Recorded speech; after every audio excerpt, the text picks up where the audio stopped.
बोलिए शनिदेव भगवान की जय। आइए सुनते हैं शनिवार की व्रत कथा। एक समय की बात है, स्वर्गलोक में सबसे बड़ा कौन के प्रश्न पर 9 ग्रहों में वाद विवाद हो गया। विवाद इतना बड़ा कि परस्पर भयंकर युद्ध की स्थिति बन गई। फैसले के लिए सभी देवता देवराज इंद्र के पास पहुँचे और बोले, हे देवराज, आपको फैसला करना होगा कि हम में से सबसे बड़ा कौन है। देवताओं का प्रश्न सुनकर देवराज इंद्र उलझन में पड़ गए। इंद्र बोले, मैं इस प्रश्न का उत्तर देने में असमर्थ हूँ। हम सभी पृथ्वी लोक में उज्जैनी नगरी में राजा विक्रमादित्य के पास चलते हैं। देवराज इंद्र सहित सभी ग्रह उज्जैनी नगरी पहुँचे। महल में पहुंचकर सभी देवताओं ने उनसे अपना प्रश्न पूछा तो राजा विक्रमादित्य भी कुछ देर के लिए परेशान हो उठे, क्योंकि सभी देवता अपनी अपनी शक्तियों के कारण महान थे। किसी को भी छोटा या बड़ा कह देने से उनके क्रोध के प्रकोप से भयंकर हानि पहुंच सकती थी। अचानक राजा विक्रमादित्य को एक उपाय सूझा और उन्होंने विभिन्न धातुओं स्वर्ण, रजत, कांसा, तांबा, सीसा, रांगा, जस्ता, अम्बरक व लोहे के 9 आसन बनवाए। धातुओं के गुणों के अनुसार सभी आसनों को एक दूसरे के पीछे रखवाकर उन्होंने देवताओं को अपने अपने सिंहासन पर बैठने को कहा। देवताओं के बैठने के बाद राजा विक्रमादित्य ने कहा, आपका निर्णय तो स्वयं हो गया। जो सबसे पहले सिंहासन पर विराजमान है वही सबसे बड़ा है।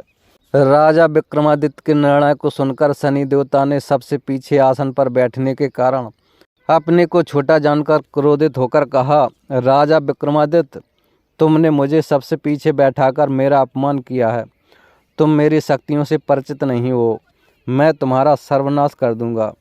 शनि ने कहा, सूर्य एक राशि पर 1 महीने, चंद्रमा 2.25 दिन, मंगल 1.5 महीने, बुध और शुक्र 1 महीने, बृहस्पति 13 महीने रहते हैं, लेकिन मैं किसी राशि पर 7.5 वर्ष तक रहता हूँ।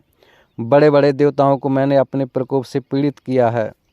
राम को 7.5 के कारण ही वन में जाकर रहना पड़ा और रावण को 7.5 के कारण ही युद्ध में मृत्यु का शिकार बनना पड़ा। राजा, अब तू भी मेरे प्रकोप से नहीं बच सकेगा। इसके बाद अन्य ग्रहों के देवता तो प्रसन्नता के साथ चले गए, परंतु शनिदेव बड़े क्रोध के साथ वहां से विदा हुए। राजा विक्रमादित्य पहले की तरह ही न्याय करते रहे।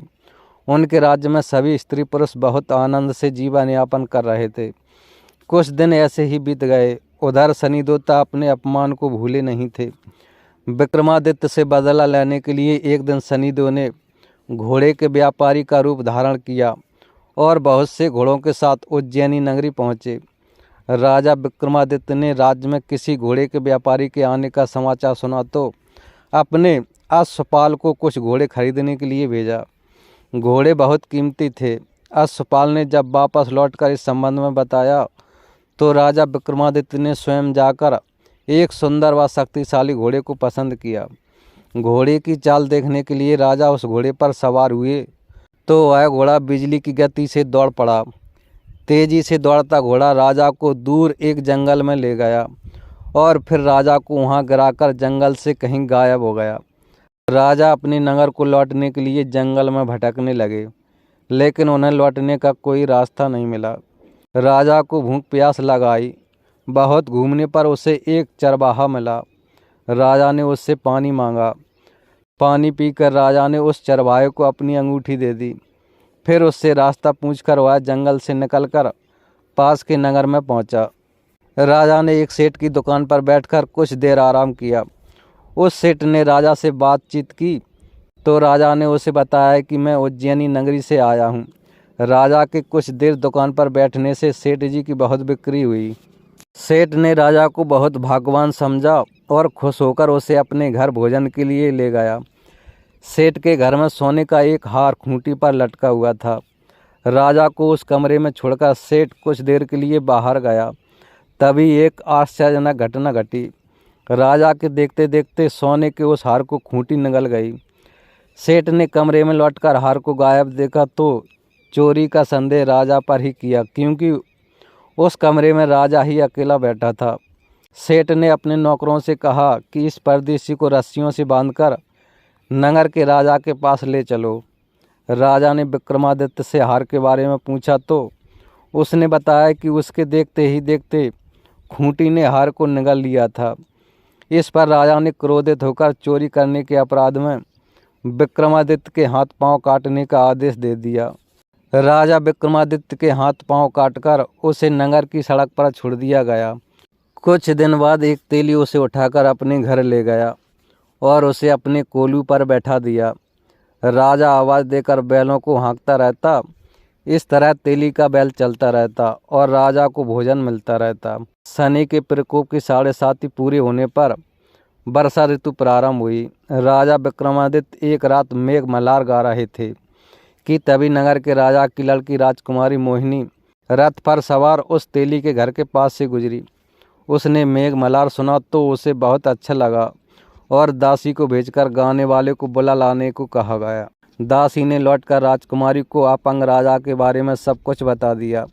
राजकुमारी उसके मेघ मल्हार से बहुत मोहित हुई, अतः उसने सब कुछ जानकर भी अपंग राजा से विवाह करने का निश्चय कर लिया।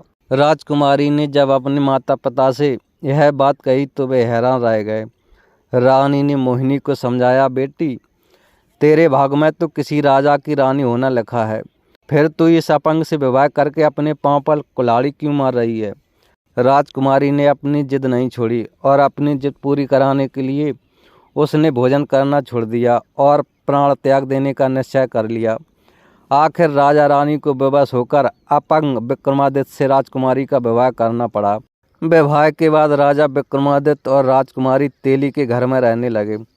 उसी रात स्वप्न में शनिदेव ने राजा से कहा, राजा तुमने मेरा प्रकोप देख लिया, मैंने तुम्हें अपने अपमान का दंड दिया है। राजा ने शनिदेव से क्षमा करने को कहा और प्रार्थना की, हे शनिदेव आपने जितना दुख मुझे दिया है वह अन्य किसी को मत देना।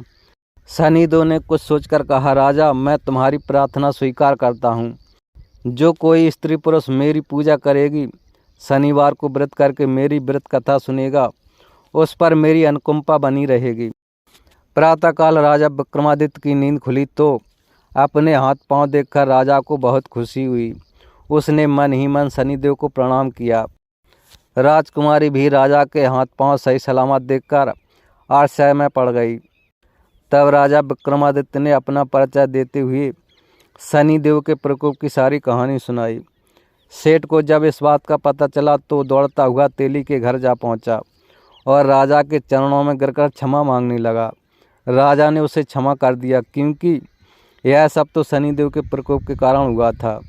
सेठ राजा को अपने घर ले गया और उसे भोजन कराया। भोजन करते समय वहाँ एक आश्चर्यजनक घटना घटी। सबके देखते देखते उस खूंटी ने हार उगल दिया। सेठ जी ने अपनी बेटी का विवाह भी राजा के साथ कर दिया और बहुत से स्वर्ण आभूषण धन आदि देकर राजा को विदा किया। राजा विक्रमादित्य राजकुमारी मोहिनी और सेठ की बेटी के साथ उज्जैनी पहुँचे तो नगरवासियों ने हर्ष से उनका स्वागत किया। अगले दिन राजा विक्रमादित्य ने पूरे राज्य में घोषणा कराई कि शनिदेव सब देवों में श्रेष्ठ हैं। प्रत्येक स्त्री पुरुष शनिवार को उनका व्रत करे और व्रत कथा अवश्य सुने। राजा विक्रमादित्य की घोषणा से शनिदेव बहुत प्रसन्न हुए।